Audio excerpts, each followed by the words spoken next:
नमस्कार, मैं हूं आशीष चित्रांशी और आप देख रहे हैं the news launch. Vinesh Phogat ने सिर्फ पेरिस में इतिहास नहीं रचा था। पेरिस में जो इतिहास रचा, उससे तो 143 करोड़ भारतवासियों का कलेजा चौड़ा, छाती फूल गई।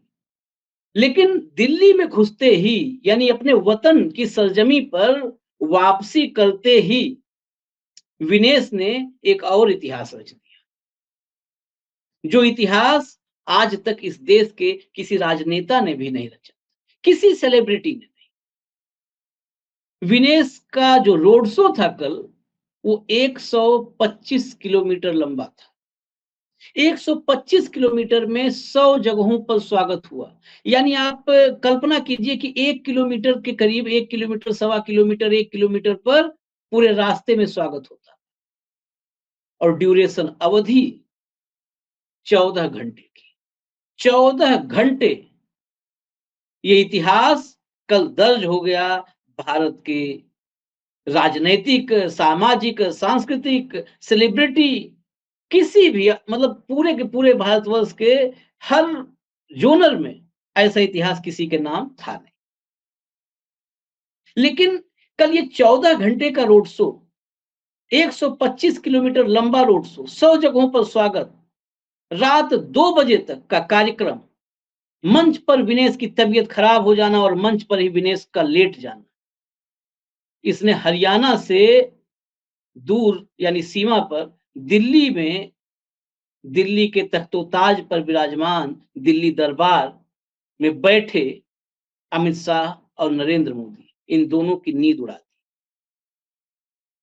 आखिर विनेश के स्वागत से भाजपा में क्यों खलबली है, इसी पर चर्चा करेंगे। हेमंत अत्री जी, हमने आपको बताया था, आज वक्त भी तय हो चुका है, वो वक्त भी बता दे रहा हूं। रोजाना शाम 5 बजे हेमंत अत्री जी का शो होगा। उसमें मैं मात्र एक सहयोगी की भूमिका में आपके सामने रहूंगा और हेमंत अत्री जी की जुबानी आप हरियाणा के सियासी संग्राम की रोज की कहानी सुना करेंगे। अब कल से आज तक जमुना में कितना पानी बहा है विनेश के आने के बाद, ये समझेंगे हेमंत जी से। और शुरुआती ही पहला सवाल, आखिर विनेश ने नींद क्यों उड़ा दी है? ठीक है, विनेश का स्वागत तो हरियाणा के लोग कर रहे हैं, गांव वाले कर रहे हैं, किसान कर रहे हैं, जवान कर रहे हैं, महिलाएं कर रही हैं, बच्चियां कर रही हैं, इसमें परेशानी क्या? हेमंत जी। आशीष जी, इसमें परेशानी छोटी सोच की है। वो आपकी भी बेटी थी, वो भारतीय जनता पार्टी की भी वो थी, पूरे देश की बेटी है। तो उसके स्वागत कार्यक्रम से इनको दूरी बनाने की जरूरत क्या थी? इन्होंने तो आ बैल मुझे मार वाली स्थिति पैदा की है। वरना होना ये चाहिए था कि जैसे ही वो एयरपोर्ट पे लैंड की, सबसे पहले हरियाणा सरकार का कोई प्रतिनिधि, राजनीतिक या गैर राजनीतिक, ऑफिशियली उनको बाकायदा रिसीव कर लेता है बुके के साथ और एक लंबी लाइन खींचता। लेकिन वो लंबी लाइन खींचने की गुंजाइश भारतीय जनता पार्टी में बची नहीं है। वो आपको ध्यान होगा, जंतर मंत्र का 140 दिन का संघर्ष और उसके बाद का जितना घटनाक्रम हुआ, मैं इनको जो है सड़कों पर जिस तरीके से रौंदा गया, एक तरफ संसद का नया उद्घाटन हो रहा था, दूसरी तरफ इनको रौंदा जा रहा था। उसके बाद हालत ये हुई कि ये मेडल बहाने तक चली गई। कल जो कुछ हुआ है, जो स्वागत हुआ है, वो हिंदुस्तान के इतिहास में जो ओलंपिक मेडल्स भी जीत के आए हैं ना, और आगे चलिए, आप छोड़िए, हाल ही में इंडिया की टीम ने, क्रिकेट टीम ने वर्ल्ड कप का T20 जीता था, आपको ध्यान होगा। वैसा स्वागत अगर आप देखेंगे इतनी लंबी ड्यूरेशन का और इतने लंबे डिस्टेंस का वहां भी नहीं हो पाया। तो उसका कारण समझना पड़ेगा क्या है। ये विनेश इंडिविजुअल नहीं है, ये धरती पुत्री है, ये जमीन से निकली, बलाली की धरती से निकली हुई बच्ची है, जो अपने संघर्ष के दम पर एक पूरे प्रतिनिधित्व करती है एक समाज का। और समाज कौन सा है? कमेरा वर्ग। इसको आप किसी जाति से नहीं जोड़ सकते। एक पूरे वर्ग का सब प्रतिनिधित्व करती है, नारी शक्ति का प्रतिनिधित्व करती है वो। तो वो एक बहुत बड़ी चीज है और हरियाणा के हर आदमी ने, हर वर्ग ने उससे खुद को कनेक्टेड समझा। वरना आप देखिए, एयरपोर्ट से और बलाली गांव का जो डिस्टेंस है वो 115 से 125 किलोमीटर के बीच में कहीं ना कहीं पड़ता है। उसमें हर एक गांव में अगर स्वागत हो तो भी 25 ही गांव पड़ते हैं, फिर 100 जगह स्वागत कैसे हो गए? तो आपको देखना पड़ेगा कि हर जगह कहीं यूथ का ऑर्गेनाइजेशन, कहीं किसानों का ऑर्गेनाइजेशन, कहीं सामाजिक संगठन। कमाल देखिए, और वो कोई कोई पॉलिटिकल बैकिंग नहीं है। केवल दीपेंद्र हुड्डा एक बार एयरपोर्ट के ऊपर आके उनका स्वागत करके थोड़ी दूर चले और उसके बाद वो उनका जो हिसाब मांगो अभियान है उसमें चले गए। उसके बाद केवल और केवल पहलवानों का ही काफिला था, जिसमें साक्षी भी थी, जिसमें बजरंग पुनिया भी थे और सारे यंगस्टर्स थे। तो एक खास तरह का एक नैरेटिव बिल्ड हो गया ये, और उस नैरेटिव में भारतीय जनता पार्टी ने पैरों पे कुल्हाड़ी नहीं मारी, कुल्हाड़ी पर पैर मारा जा करके, उससे खुद को दूर रख करके। और इस बेल्ट के अंदर आप देखिए, गुड़गावा आया बीच में, झज्जर आया और फिर दादरी तक बात गई। वो पूरी की पूरी बेल्ट जहां की वो रहने वाली भी है, और पहलवानों की पूरी बेल्ट है। जो दूसरे साथी हैं जो सहरावत, वो भी झज्जर के ही रहने वाले हैं। तो वहां से वो सारी निकली। और भाजपा का इस तरीके से खुद को दरकिनार करना ना केवल एक छोटी सोच को दिखाता है, बल्कि ये भी दिखाता है कि वो जो भारतीय जो इन्होंने जो किया था, जंतर मंतर पर आंदोलन किया था, मोदी जी की सत्ता को चुनौती दी थी, उससे भाजपा उभर नहीं पाई है। और इस बात की खामियाजा अब हरियाणा में भुगतना पड़ेगा, जो कल जिस तरीके से इन्होंने, क्योंकि चुनाव तो डिक्लेयर हो गया, 1 अक्टूबर को चुनाव होना है। अब भाजपा के पास डैमेज कंट्रोल के लिए गुंजाइश बहुत थोड़ी है, स्कोप बहुत थोड़ा है। कोई डैमेज कंट्रोल करते तो कैसे होता कि खिलाड़ियों को जो कैश अवार्ड जो डिक्लेयर करते हो आप, वो दे दिए जाते, उसके बहाने कुछ करते। अब वो आचार संहिता के कारण वो भी नहीं कर पाएंगे आप। तो आपको जो एक विजिबली जो दिखानी चाहिए थी चीजें, वो आप नहीं दिखा पाए, और जानबूझकर इच्छा से नहीं दिखा पाए, और बहानेबाजी है कि आचार संहिता लगी हुई है। इसका नुकसान होगा भारतीय जनता पार्टी को।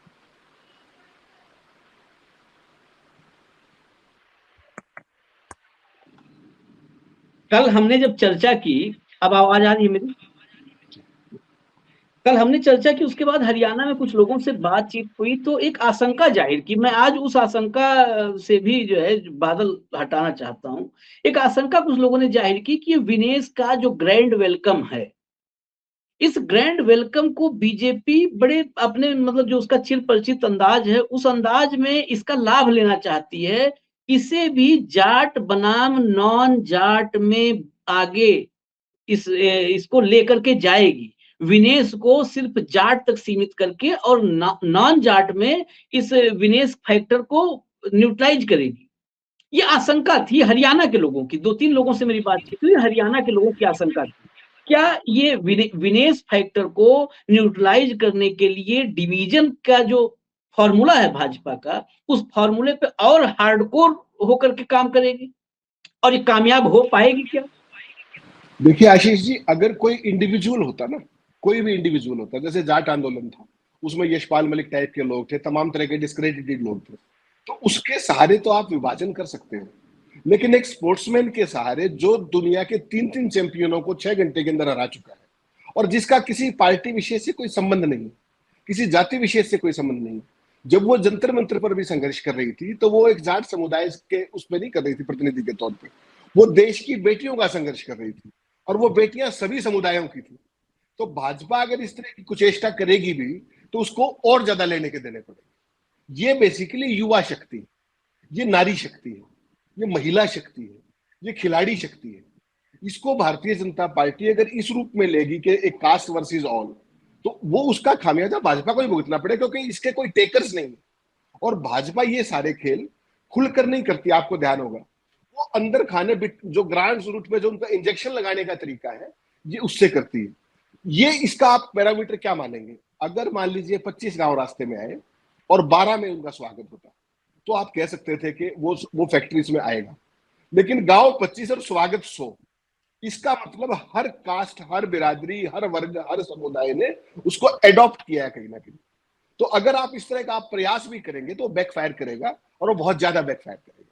तो भारतीय जनता पार्टी को यह बात समझनी होगी। और जो पार्टी के रणनीतिकार है हरियाणा के, उनकी कल से नींद उड़ी हुई है बहुत बुरे तरीके से। भीड़ बेशक बहुत ज्यादा ना हो, the kind of response that she got, और आप समझिए कितने घंटे लग गए, 11 बजे चली थी वो, और बलाली में 2 बजे तक कार्यक्रम चल रहा था। ये कोई छोटी चीज नहीं है, ये बहुत बड़ी चीज है आशीष जी, और ये सदियों में देखी जाती है इस तरह की चीज। क्रिकेट टीम जो होती है मान लीजिए, या कोई, वो टीम गेम है। ये जो चैंपियन है, ये इंडिविजुअल गेम की है, ये शक्ति की प्रतीक है। ये अगेंस्ट ऑल ऑड्स जीत के आई है। गोल्ड मेडल मिस हो गया कोई बात नहीं, लेकिन जनता ने जो उसको प्यार का मेडल दिया है, उसको तो न्यूट्रलाइज भाजपा नहीं कर पाएगी ना। Nobody can snatch it from her. ये उसका अपना अर्जित किया हुआ है, तो उसका केवल मैसेजिंग है। उसके अलावा ऐसे तमाम फैक्टर हैं जो इसमें आग में घी का काम करेंगे। वो अगले स्लॉट में जब आप पूछेंगे तो मैं बताऊंगा कि किस किस तरीके से कौन कौन सी चीजें उसमें। अब उन्हीं मुद्दों पर आ रहे हैं। दरअसल उन मुद्दों के पे आने से पहले एक और सवाल अभी मेरे पास कुछ मैं देख रहा था रात तक के स्वागत समारोह को, जहां पर महावीर फोगाट भी गले लगाए विनेश को। लेकिन एक फोटो और वायरल होने लगी है कि मंच पर ही विनेश लेट गई, तबीयत भी खराब हो गई। ये मतलब जो स्वागत समारोह तो ठीक है, लेकिन विनेश ने भी 14-15 घंटे जैसे लोगों के स्वागत को रिस्पॉन्ड किया। होता है ना कि एक एरोगेंसी, और एरोगेंसी तो हमारे देश में आजकल कहीं ढूंढनी है नहीं, साक्षात दिख जाती है, आप आंख खोलो एरोगेंसी दिखती है।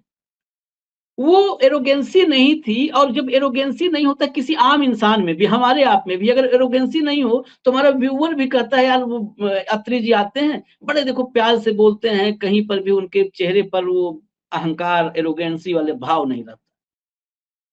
कहीं ये विनेश विनेश का कनेक्ट जो है लोगों के साथ, ये 14-15 घंटे का अभियान इससे बढ़ेगा क्या? और खासकर वो मंच पर ही तबीयत खराब हुई, मंच पर ही लेट गई। जी उसमें अपने को देखना पड़ेगा कि वो क्यों हुआ। उनका जो कल था वो डिहाइड्रेट होगी बहुत बुरे तरीके से। हरियाणा में आप मौसम देख रहे हैं, बारिश हो नहीं रही और ह्यूमिडिटी का लेवल 95% है।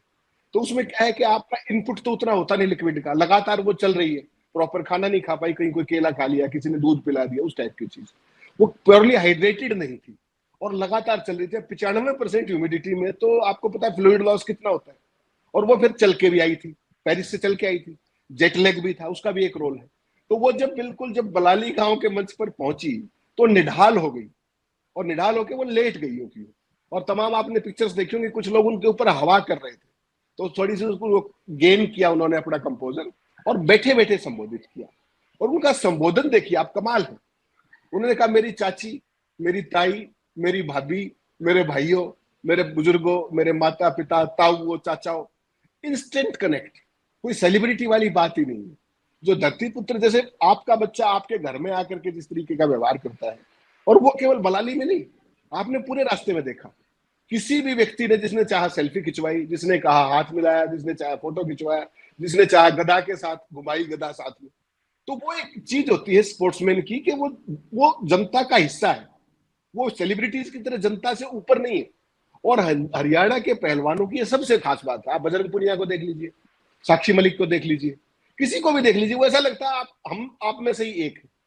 वो अलग से कुछ अपने आप को पोस्टरिंग नहीं करते, और ये बहुत बड़ी चीज है।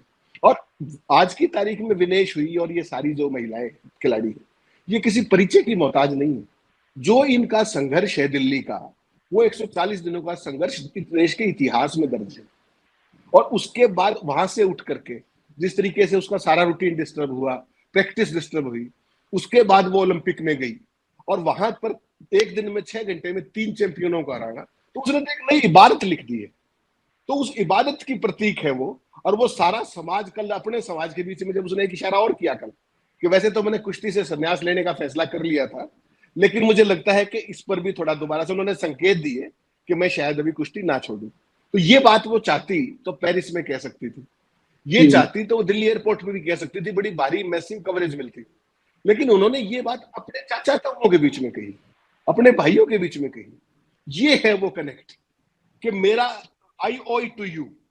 ये बहुत बड़ी बात है, ये छोटी चीज नहीं है। ये उनके जमीन से जुड़ाव का प्रतीक।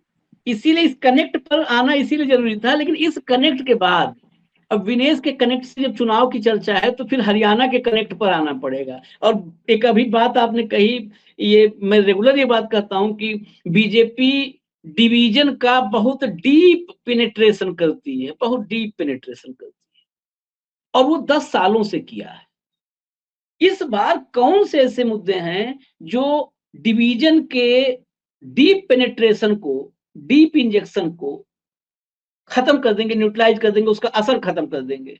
क्या 10 साल से जो वो इंजेक्ट किया गया है, नफरत, विभाजन, उसका असर खत्म हो गया है? इस समय भी डोज, जब चुनाव आते हैं तो बूस्टर डोज लेकर के तैयार रहती है बीजेपी, इसमें भी कोई दो राय नहीं, बूस्टर डोज उस समय लेकर के आती है। अब आएगी, अब शुरुआत हो चुका है, अभी तो शुरुआत हुआ है, ये आसान नहीं है। अब बूस्टर डोज लेकर के आएगी। हरियाणा में कौन से मुद्दे हैं कि इस बूस्टर डोज को, पुराने इंजेक्शन के असर को खत्म कर पाएगी? आशीष जी, बहुत बेहतरीन सवाल है आपने और बिल्कुल नब्ज पकड़ी है। देखिए, बेसिक चीज समझनी पड़ेगी आपके दर्शकों की, क्योंकि आपके दर्शक पैन इंडिया और देश से बाहर भी। देखना पड़ेगा कि इश्यूज, आपने बहुत बढ़िया कहा, सबसे बड़ा इशू है किसान। किसानों के साथ जो कुछ हुआ 380 दिन तक दिल्ली की सीमाओं पर, सभी तरह के मौसम के बीच में, और आज भी आप देखेंगे तो शंभू बॉर्डर पर हजारों किसान बैठे हुए हैं। और सड़क किसने रोक रखी है? सरकार ने। 13 फरवरी से, और आज आप अगस्त में हैं। देश का सबसे बड़ा हाईवे श्रीनगर वाला, दिल्ली श्रीनगर, उस पे हरियाणा, पंजाब, हिमाचल, चंडीगढ़ और J&K, वहां तक का सारा ट्रैफिक जाता है, माल सप्लाई भी होता है, वो सारा बंद पड़ा हुआ है। रोड किसने बंद किया? हरियाणा सरकार ने। हाई कोर्ट ने क्या कहा? 7 दिन में खोलो। सुप्रीम कोर्ट ने कहा 1 लेन खोलो। सरकार रोड को खोलना नहीं चाहती। इससे कौन प्रभावित हो रहा है? हर आम आदमी। और किसान, जो बार बार जो ये जाट नॉन जाट की जो आप बात करते हैं ना, किसान की कोई जात नहीं होती आशीष जी। बीजेपी ये करती है कि किसान जो जाट है सारे के, तो किसान की कोई जात नहीं होती। किसान हर वर्ग से है। किसान ब्राह्मणों में भी है, किसान दलितों में भी है, किसान ओबीसीज में भी है, बीसीज में भी है, शेड्यूल कास्ट में भी है। दो तरह के किसान हैं। एक है जो छोटी कास्ट वाले किसान है, और एक है जो लैंडलेस फार्मर है। वो कहीं ना कहीं किसी की जमीन उस पर लेकर के, बटाई पर लेकर के उस तरह की खेती करते हैं, या एग्रीकल्चर लेबर है। वो सारे के सारे उस आंदोलन का हिस्सा है। तो पहला वर्ग है किसान। दूसरा वर्ग है जवान। आपको पता है इस देश का हर 10वां सैनिक हरियाणा से आता है। हर 10वां सैनिक। हरियाणा की बहुत थोड़ी आबादी है, पूरे देश की अगर आप देखेंगे 2.2% आबादी है पूरे देश में, लेकिन हर 10वां जवान हरियाणा से, किसी भी उस सेना के अंदर। क्यों है? क्योंकि वो जज्बा जो है सेना में भर्ती होने का, देश की सेवा का, वो हरियाणा के जवानों में है। उसका इन्होंने क्या किया कि जो नियमित फौजी जो भर्ती होता था, उसको इन्होंने अग्निवीर में बदल दिया। उसकी भी कोई जाति नहीं है, वो हर वर्ग के होते थे। जवान की कोई जाति नहीं, किसान की जो जाति नहीं, नौजवान की एज सच। जो नौजवान, जो बेरोजगारी की दर है, आप देखिए हरियाणा दिल्ली को 3 तरफ से घेरता है। एनसीआर का कितना बड़ा हिस्सा हरियाणा में? 80%। और हरियाणा के अंदर देश की सबसे ज्यादा बेरोजगारी है ऐतिहासिक तौर पर। आपको ये बात ये गले उतरती है? हरियाणा के अंदर कितना पढ़ा लिखा स्टफ है, कितने पढ़े लिखे लोग, कितने पढ़े लिखे युवा है। रोजगार कहाँ चला गया? क्यों नहीं मिल पा रहा? और ठेके की भर्तियां, कभी कौशल रोजगार विकास के नाम पर, कभी गेस्ट टीचर्स के नाम पर, कभी कुछ। जाते जाते आपको पता है 16 तारीख को वो लगी है आचार संहिता, और 14 तारीख को एक पॉलिसी बना के ठेके वालों को जॉब सुरक्षा दी है, रेगुलर नहीं किया। उनको कहा कि 58 साल तक आप जॉब कर पाओगे। तो वो पक्के कब होंगे भाई? तो ये जो पहले खट्टर ने यही किया, बाद में नायब सिंह सैनी उनकी खड़ाऊ लेके राज कर रहे हैं। राज आज भी बैकड्रॉप में खट्टर ही कर रहे हैं एक तरीके से, वो तो खड़ाऊ राज चला रहे हैं। तो तीसरा बड़ा हो गया ये। चौथा जो है बेसिकली कि जो हरियाणा का जो आम आदमी, उसकी जो दुर्गति की है पिछले 10 सालों में, वो देखना पड़ेगा। हरियाणा में 1 नवंबर 1966 को हरियाणा बना था। 1 नवंबर 66 से 2014 अक्टूबर तक हरियाणा पर कुल 70,000 करोड़ रुपया कर्जा था। कितने सालों में? 66, 34 और 14, 48 सालों में। और भाजपा के 10 साल के शासन में वो कर्ज बढ़कर हो गया 3.25 लाख करोड़ हरियाणा स्टेट के ऊपर। हरियाणा स्टेट आकंठ कर्ज में डुबो दिया। किया क्या? उसका हिसाब कोई नहीं। वो पैसा गया कहां? आपने कोई एक बड़ा प्रोजेक्ट लगाया हो, बता दीजिए कौन सा है? वो नहीं किया। तो हिसाब देने के मामले में शून्य है। बिना पर्ची खर्ची की नौकरी की बात करते हैं। किसी यूनिवर्सिटी में चले जाइए आप हरियाणा में, कैसे कैसे लोग लगे हुए हैं, बैकडोर से, यहां से वहां से। मुख्यमंत्री सचिवालय के जो उसके पीए पाए हैं, एक एक यूनिवर्सिटी में 5-5 आदमी ऐसे लगा रखे हैं बैकडोर से। अभी गुड़गांव यूनिवर्सिटी में तो कमाल ही हो गया। एक व्यक्ति का सिलेक्शन कर दिया गया पीआरओ के तौर पर, जो अपना मीडिया ही देखता है गुड़गांव के अंदर। बाद में पता लगा कि उसने, किसी ने उसके जो रिटन एग्जाम था उसका फोटो खींच के वायरल कर दिया। उसका सिलेक्शन कैंसिल करना पड़ा, और फिर उसमें लिखना पड़ा नॉन फाउंड सुटेबल, और दोबारा फिर नया पेपर करा के उसी को दोबारा ज्वाइन करा दिया। ये बिना पर्ची और खर्ची की सरकार है। जो व्यक्ति हरियाणा पब्लिक सर्विस कमीशन का डिप्टी सेक्रेटरी करोड़ों रुपए लेके दफ्तर में पकड़ा गया, उसको केवल अरेस्ट करके पीछा छुड़ा लिया। उसके साथ कौन कौन लोग थे, किसी को अरेस्ट नहीं हुआ आज तक। हरियाणा के अंदर नायब सिंह सैनी बता दे कि उनके 10 साल के शासन में एक पेपर हो आउट ऑफ 3 डजन जो लीक ना हुआ हो। तो किस बेसिस पे वोट मांगेंगे? युवाओं का भविष्य चौपट कर दिया आपने, किसानों से आपने कन्फ्रंटेशन ले ली, महिलाओं से आपने कन्फ्रंटेशन ले ली, पहलवानों से आपने कन्फ्रंटेशन ले ली, आम आदमी को कहां फंसा के खड़ा कर दिया। प्रॉपर्टी आईडी, फैमिली आईडी, देखा होगा आपने कितना बड़ा इशू। जब मोदी जी ने जब किसानों को वो 2,000 रुपए का वो जो लॉलीपॉप थमाया, तो हरियाणा के अंदर 6 लाख किसानों के नाम कट गए उसमें से ड्यू टू दैट आईडीज। तो हर तरफ से पहले तो आपने उनको पैसे दिए और all of a sudden withdraw कर लिए, तो वो तो और भी गड़बड़ है ना। जो वोट दे भी देते वो भी नहीं देंगे आपको। तो इस तरह का एक mess create Bharatiya Janata party ने किया है। ये सारे के सारे इश्यूज, अब इसमें एक शर्त है जो आपने कहा, ये तो इश्यूज हुए। कांग्रेस पार्टी, पूरा देश जानता है कि हरियाणा के अंदर सदियों से कांग्रेस को हराती है। तो हरियाणा के अंदर आज स्थिति यह है कि अगर कांग्रेस पार्टी केवल सेल्फ गोल ना करे, आप और कोई एफर्ट भी बेशक ना करे, तो उसको 2/3 से ज्यादा मेजोरिटी मिल सकती है। लेकिन अब सवाल जो आप बार बार चर्चा करते हैं कि वो सेल्फ गोल करेंगे या नहीं करेंगे, ये उसके लीडरशिप को डिसाइड करना है हरियाणा की, और पार्टी हाईकमान को तय करना है। हरियाणा के अंदर कांग्रेस पार्टी के लिए आज की तारीख में चुनाव का परिणाम फॉरगॉन कंक्लूजन है, प्रोवाइडेड वो सेल्फ गोल से बचे। ये हाईकमान की भी जिम्मेदारी है और स्टेट के लीडरशिप की भी जिम्मेदारी है। बिल्कुल, ये मुद्दे भी साफ होगा। और ये आखिर में जो आपने बात कही, ये मैं मतलब सबसे ज्यादा इसी बात से मैं सहमत रहता हूँ। ये थाली में परोस करके और कहते नहीं, मुझे नहीं जीतना है, आप ही जीतो जी, आप ही। खैर, कल शाम फिर 5 बजे हम मिलेंगे। हरियाणा के चुनावी संग्राम की आंखों देखी स्थिति बताएंगे, आंखों देखी कहानी बताएंगे। अत्रि जी हमारे साथ होंगे। इंतजार कीजिएगा, न्यूज लॉन्चर आप लोग देखते रहिएगा। नमस्कार।